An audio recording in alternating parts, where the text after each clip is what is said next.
I was the navigation officer for a research ship in the South Pacific. We had recently come to Papua New Guinea for some work along the coast. We had arrived in a small bay at around 10 p.m. in the dark and dropped the anchor. I went over to mark our position on the chart and noticed an annotation that said, "Native village reported in the area." There were no fires or lights on the coast, so I didn't think anything much more of it. I turned on all the deck and underwater lights and went back into the bridge to stand my night watch as everyone else went to bed. With all the lights on, I couldn't see further than about 25 yards because of a light mist in the pitch-black night. I sat in the bridge with the door open because I liked the sound of the night and the feeling of the air in the tropics. I kept hearing light splashing in the water and went out to sea because often we get hundreds of fish in our underwater lights. There was nothing there. I went back inside but kept hearing faint splashing and couldn't figure out where it was coming from. Since I couldn't see into the distance, I went into the chart room and flicked on our infrared camera system, and there they all were. About 50 native outrigger canoes just sitting outside our pool of light. About 3 people to a canoe, and all just sitting and watching us. Occasionally paddling one way or the other to keep their station. I have never felt so suddenly and violently alone and small as I did on that ship in the dark. I got a deck hand up and we both just walked around the decks to show that people were awake and moving. They sat there and watched us all night. Completely invisible except for on the infrared cameras. In the morning they came in and traded with us and were very friendly and just hadn't had a ship in their bay for decades.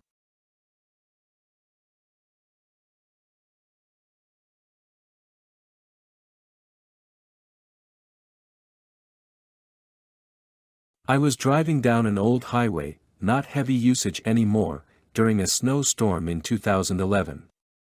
Had a pretty close call on this particular trip. I was heading to the next town over with my girlfriend at the time, and we behind an SUV on the road. We were behind them for a good while, when they came to a stop. I maneuvered the car around to get a good look at why they stopped.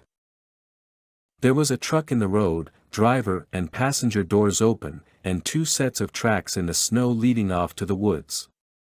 I got out of the car to make sure no one was injured or needed help, but there were no signs of car trouble. There wasn't much snow built up on the inside of the car, so the doors hadn't been left open for long. It was snowing pretty heavy. I started to follow the set of tracks into the woods to check, but stopped. Before I could do much of anything else, the driver of the SUV called me over and let me know that the truck had been reported as stolen. They said highway patrol was on their way, so I went about my business. A day or so later I found out the owner of the truck was a man who lived nearby that had been missing for over a week. The police went into the woods to look for him, and found his freshly deceased body in a ditch with a single gunshot to the back of the head. Whoever took him beforehand must have marched him out there, executed him, and just wandered off into the woods. I'm still very glad I didn't follow those tracks.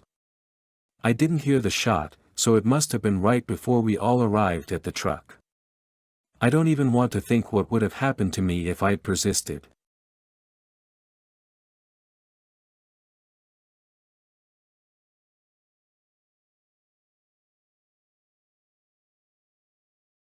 I'm an average-sized girl and in my early 20s when this happened.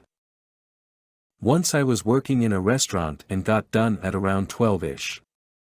I always rode my bicycle to and from work. It was about 15 minutes along a bike trail next to the train tracks.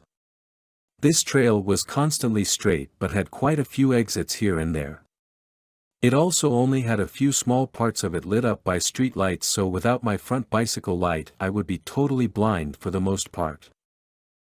So this one night I leave home after the shift and I notice a guy is biking behind me, which isn't too weird at that time of night in a busy, but very safe, city. It was weird that he had no lights and was still there after the first main exits, which after that led to a small town, but I thought it might just be a coincidence. I felt a bit creeped out and thought I might just be tired and the dark of the night is getting to me. So I decided to bike a bit slower and let this person pass. There was definitely enough room on this trail. The person started drifting along at the same speed as me and made no attempt to pass or even come closer. This is about when I'm a few minutes away from home and decide to take some random lefts and rights instead of going straight home, just in case this person was following me and wouldn't find out where I live.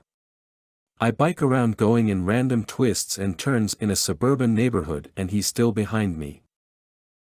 What I then did, as I noticed I was heading straight for a long small dark path only for bicycles, I decided to turn into one of the houses and hide in the dark shadows from their garage. I heard this person pass the house and brake quickly in that small path. At this moment my blood is boiling. Now I hop on my bike, and when I passed the edge of that street I stopped and stared that person in the eyes. Well, that's what I hope he thought, cause I actually couldn't see anything of his face. I biked so fast then, did another few extra loops here and there until I felt safe and alone again to go home. Never had anything like it afterwards and still don't know who or why it could have been. I'm happy not knowing.